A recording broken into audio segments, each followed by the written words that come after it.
Chapter 8 the cell the unit of life.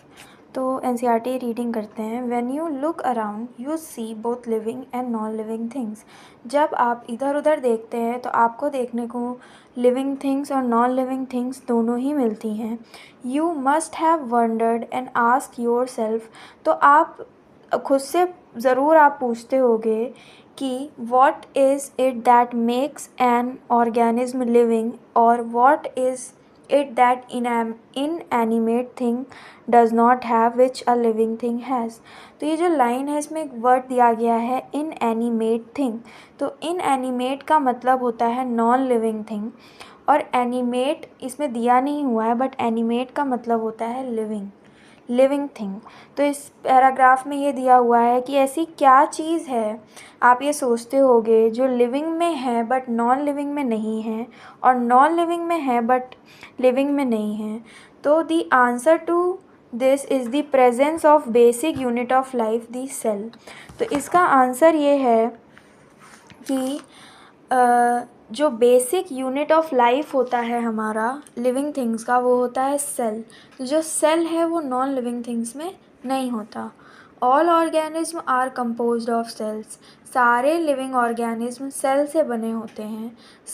Some are composed of single cell. कुछ single cell के बने होते हैं and are called unicellular organism, while others like us और other जैसे कि हमारे जैसे बने होते हैं बहुत सारे सेल्स के ग्रुप से। तो हमें कहते हैं मल्टी सेलुलर ऑर्गेनिज्म। अब हम देखते हैं सेल होता क्या है।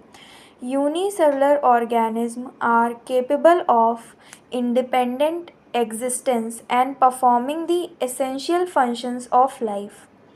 तो जो यूनिसेलुलर ऑर्गेनिज्म होते हैं जिनमें एक सेल होता है, वो भी इंडिपेंडेंटली एग्जिस्ट कर सकते हैं, मतलब किसी और के ऊपर डिपेंड नहीं होते हैं, क्योंकि इनके पास सेल होता है भले एक ही हो, और परफॉर्म कर सकते हैं essential function of life. Anything less than अ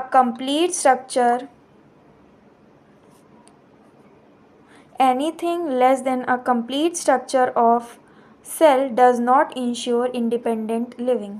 अगर कोई भी स्ट्रक्चर है जिसमें एक सेल ना हो, एक ही हो लेकिन होना चाहिए, अगर ना हो तो वो इंडिपेंडेंट एग्जिस्टेंस नहीं दिखा सकता। Hence cell is the fundamental structural and functional unit of all living organism. इसीलिए कहा जाता है कि जो एक सेल होता है वो स्ट्रक्चरल और फंक्शनल यूनिट होता है ऑफ ऑल लिविंग ऑर्गेनिज्म। अब यहाँ पे कुछ साइंटिस्ट के नाम दिए गए हैं कि किसने क्या किया था, तो वो देख लेते हैं। एंटोनी वॉन लीवेनहुक जो थे, उन्होंने सबसे पहले देखा था और डिस्क्राइब किया था, यानी बताया था उसके बारे में। कौन से सेल के बारे में? एक लिविंग सेल के बारे में। और एक साइंटिस्ट थे Robert Brown, later discovered the nucleus. Robert Brown ने डिस्कवर्ड किया था nucleus. The invention of the microscope and its improvement leading to the electron microscope revealed all the structural detail of the cell। तो cell के अंदर की सारी detail देखने के लिए हमें जो है माइक्रोस्कोप की ज़रूरत पड़ती थी। तो जब जो माइक्रोस्कोप है उसमें और भी ज़्यादा इन्वेंशन हुआ, उसमें इम्प्रूवमेंट हुई, तो एक और माइक्रोस्कोप आया जिसे कहते थे इलेक्ट्रॉन माइक्रोस्कोप, जिसकी वजह से पूरी अच्छे से डिटेल स्टडी हो पाई सेल की। अब दूसरे पॉइंट पे बढ़ते हैं जो कि है सेल थ्योरी। तो यहाँ पे बेसिकली हम लोग 3 साइंटिस्ट के बारे में पढ़ेंगे। एक है मैथियास क्लाइडन, एक है थियोडोर शेवान, और एक है रुडोल्फ वर्काउ। तो इन तीनों ने जो है कहीं ना कहीं कंट्रीब्यूट किया है सेल थ्योरी देने में। तो अभी पढ़ते हैं। तो in 1838 Matthias Schleiden, a German botanist, examined a large number of plants and observed that all plants are composed of different kind of cells which form a tissue of the plant. तो जो Matthias क्लाइडेन थे वो आए थे year 1838 में। तो ये एक बोटैनिस्ट थे। बोटैनिस्ट कौन होता है? जो प्लांट्स को स्टडी करता है, ट्री को स्टडी करता है। तो इन्होंने क्या किया, इन्होंने बहुत सारे प्लांट को एग्ज़ामिन किया और ये पता लगाया कि जो सारे प्लांट हैं वो अलग अलग तरीके के सेल से मिलकर के बने हुए होते हैं और वो सेल टिश्यू बनाते हैं। और इसी टाइम पे एक और साइंटिस्ट आए एक ईयर के गैप में 1839 में, जो कि थे थियोडोर शेवान। ये भी एक जर्मन थे, लेकिन ये जूलॉजिस्ट थे, जो कि जूलॉजिस्ट जो यानी कि हमारी बॉडी की स्टडी, ऑर्गन्स वगैरह की स्टडी जो करते हैं। लेकिन ये जूलॉजिस्ट होते हुए भी इन्होंने प्लांट पे भी स्टडी की और एनिमल पे भी स्टडी की। ये लिखा नहीं हुआ है, बट ये इसमें मेंशन कुछ लाइन से हमें पता चल सकता है। तो German zoologist study different type of animal cell and reported that cells had a thin outer layer which today known as plasma membrane. तो इन्होंने different types of animal cell को स्टडी किया और इन्होंने ये बताया कि जो सेल हैं मतलब एनिमल की बॉडी में, उनमें एक थिन आउटर लेयर है जिसे आजकल के टाइम पे प्लाज्मा मेम्ब्रेन कहा जाता है। तो इनका पहला काम कि इन्होंने बताया कि सेल की आउटर मेम्ब्रेन में एक लेयर है, और अब पहले तब ये नहीं बता पाए थे, पर अब हमें पता है वो लेयर और कोई नहीं, प्लाज्मा मेम्ब्रेन है। और इन्होंने ये भी बताया अपनी स्टडी के बेसिस पे प्लांट टिश्यू के ऊपर कि जो प्रेजेंस ऑफ सेल वॉल होता है, यानी सेल के ऊपर जो वॉल होती है, ये एक यूनिक कैरेक्टर होता है प्लांट सेल का। यानी कि सिर्फ प्लांट के सेल में ही सेल वॉल होती है, बाकी एनिमल सेल के सेल में सेल वॉल नहीं होती। इसीलिए उन्होंने बताया, इन्होंने प्लांट सेल को भी स्टडी किया और ये बताया कि presence of cell wall is the unique character of plant cell. तो on the basis of this जो शेवान थे उन्होंने प्रपोज़ किया एक हाइपोस्थेसिस, यानी कि एक ऐसे ही एक बात बोली कि जो बॉडी थी ऑफ एनिमल एंड प्लांट वो बनी होती है सेल से और प्रोडक्ट ऑफ सेल से। प्रोडक्ट ऑफ सेल्स क्या होते हैं? अरे मतलब प्रोडक्ट ऑफ सेल्स अभी मैं आपको आगे बताती हूँ। स्क्लाइडन एंड शेवान टुगेदर, यानी स्क्लाइडन और शेवान ने साथ में मिलकर के सेल थ्योरी दी। This theory however did not explain us to how new cell were formed। तो इन्होंने सेल थ्योरी तो इन दो साइंटिस्ट ने दे दी, लेकिन इनकी थ्योरी से ये नहीं पता चलता था कि नए सेल कैसे बनते हैं। तो ये चीज़ पता चली दूसरे साइंटिस्ट की वजह से, जिनका नाम है रुडोल्फ वर्क्यू। तो उन्होंने बोला, तो दी theory however did not explain us to how new cell were formed। Rudolf Virchow ये आए 1855 में। First explain that cell divided and new cells are form from pre existing cells omnis cellula e cellula. तो Rudolf वर्क्यू आए 1855 में और इन्होंने बताया कि जो सेल हैं वो पहले के ही सेल से बनते हैं, यानी कि जो पहले से ही सेल होते हैं उन्हीं में से और सेल बन जाते हैं। और ओमिने सेलुला ई सेलुला ही modified the hypothesis of Schleiden and Schwann to give cell theory a final shape. तो हम ये कह सकते हैं कि इन्होंने जो है मॉडिफाई कर दिया, स्क्लाइडन और शेवान की बातों में मॉडिफिकेशन कर दिया और सेल थ्योरी को एक शेप दे दिया। तो हम ये कह सकते हैं इन्होंने मॉडर्न सेल थ्योरी दी। और इनके बेसिक पॉइंट क्या थे? All living organism are composed of cells and product of cells, all cell arises from pre existing cells. तो इस पूरे पैराग्राफ में जो चीज़ इम्पॉर्टेंट थी, जो हमने यहाँ तक पढ़ा, उसमें इम्पॉर्टेंट ये था सबसे पहली चीज़ कि इंडिपेंडेंट एग्जिस्टेंस वही या तो मल्टी सेलुलर ऑर्गेनिज्म भी दिखा सकता है और यूनिसेलुलर ऑर्गेनिज्म भी दिखा सकता है। लेकिन अगर कोई ऐसी चीज़ है जिसमें सेल ही नहीं है तो उसे हम ना ही लिविंग कहते हैं, ना ही वो इंडिपेंडेंट एग्जिस्टेंस दिखा सकता है। फिर हमने एक चीज़ ये देखी कि इलेक्ट्रॉन माइक्रोस्कोप के इन्वेंशन के बाद ही हम लोग डिटेल स्ट्रक्चर ऑफ सेल जान पाए थे। और हम लोगों ने ये देखा कि लिविंग सेल को सबसे पहले देखने और डिस्क्राइब करने वाले थे एंटोन वन लीeuwenhoek, और रॉबर्ट ब्राउन ने न्यूक्लियस को डिस्कवर किया था। अब ये जो सेल थ्योरी में जो 3 ईयर्स दे रखे हैं इनके साइंटिस्ट के, 3 साइंटिस्ट के, कि इन्होंने कब अपनी अपनी बातें रखी थी, वो ईयर याद रखना बहुत ज़रूरी है। Matthias Schleiden 1838, Theodor Schwann 1839, Rudolf Virchow 1855।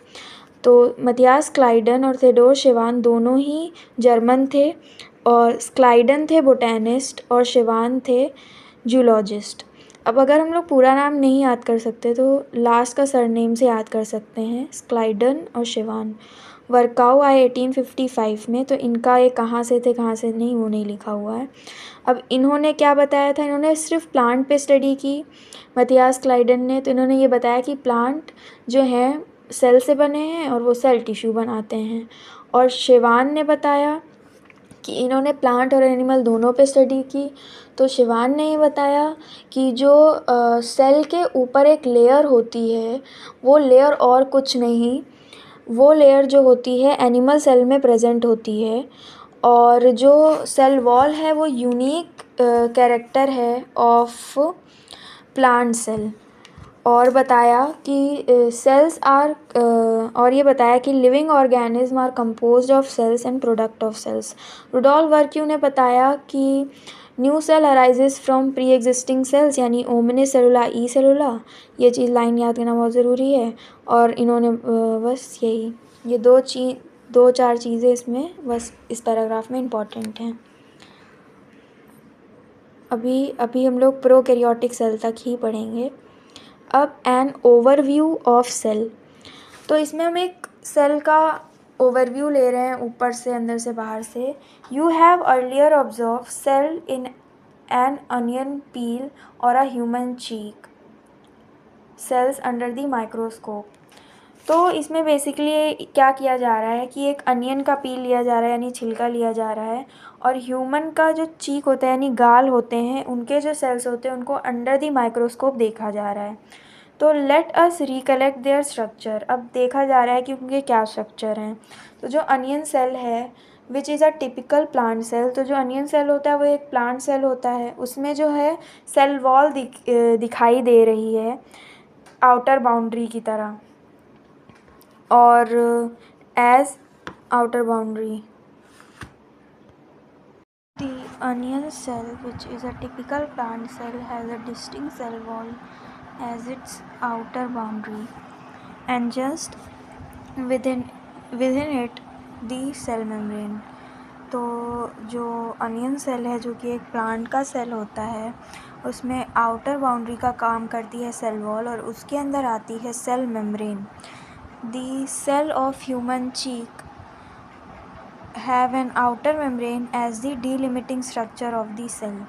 तो जो ह्यूमन चीक का जो सेल है उसकी जो आउटर मेम्ब्रेन है वो है प्लाज्मा मेम्ब्रेन। तो वही काम करती है बाहर की लेयर का। सेल वॉल, जैसे कि सेल वॉल है प्लांट में, उसी तरह प्लाज्मा मेम्ब्रेन है एनिमल्स में, outer layer. Inside each cell a dense membrane bound structure called nucleus. दोनों सेल में एक डेंस और मेम्ब्रेन वाला एक स्ट्रक्चर है जिसे कहते हैं nucleus. This nucleus contain the chromosome. Nucleus में होते हैं क्रोमोसोम, हमें पता है। Which in turn contain the genetic material. Chromosome में होते हैं जेनेटिक मटेरियल।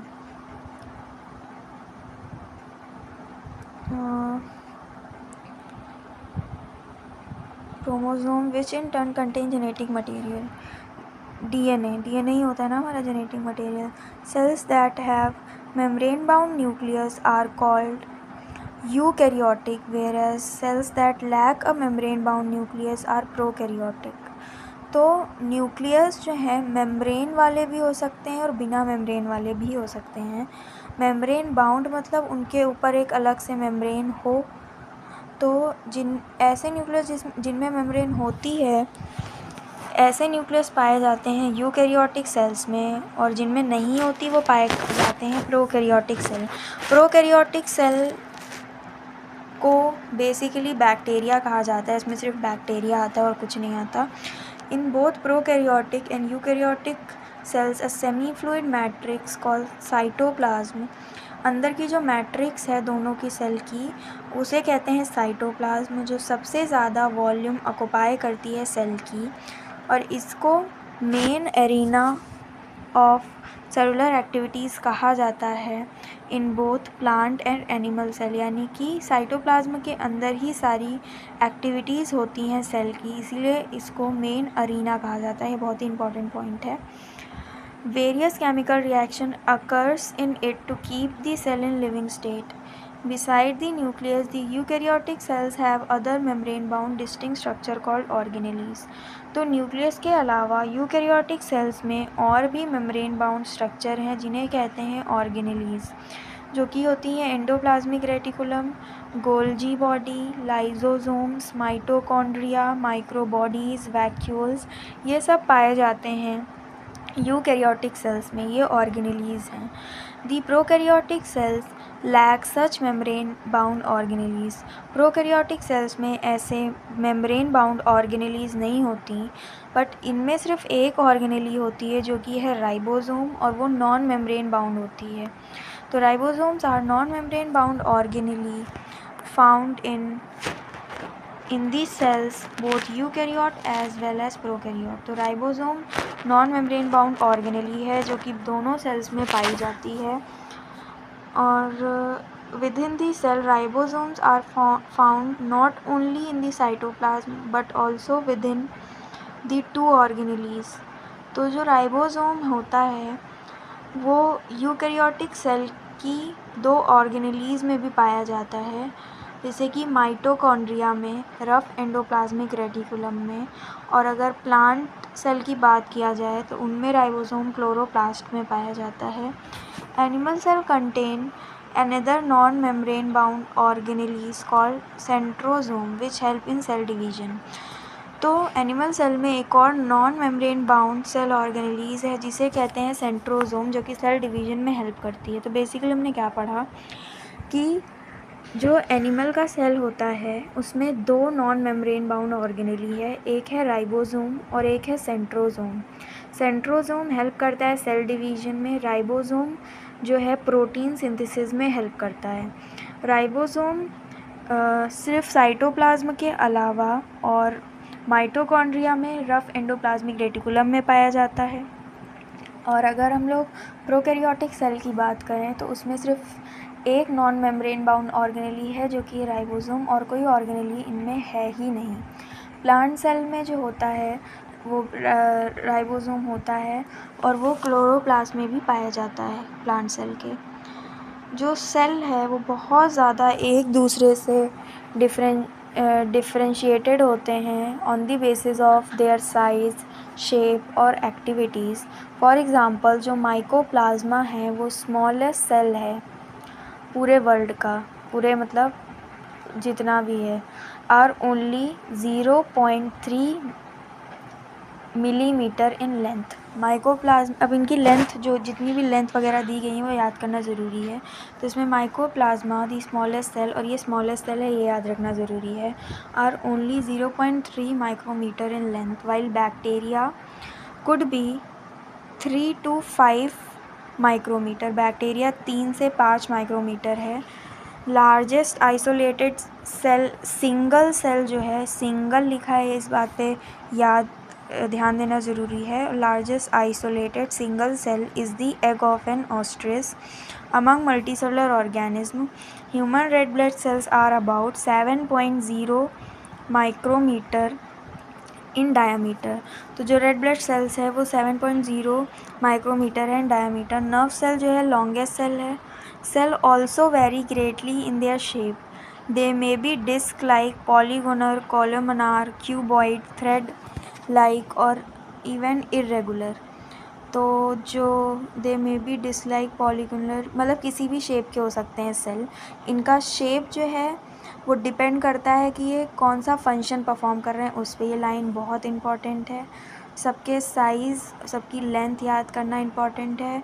और ये लाइन बहुत इम्पॉर्टेंट है कि सेल का जो शेप है वो वैरी करता है कि कौन सा फंक्शन ये परफॉर्म कर रहे हैं।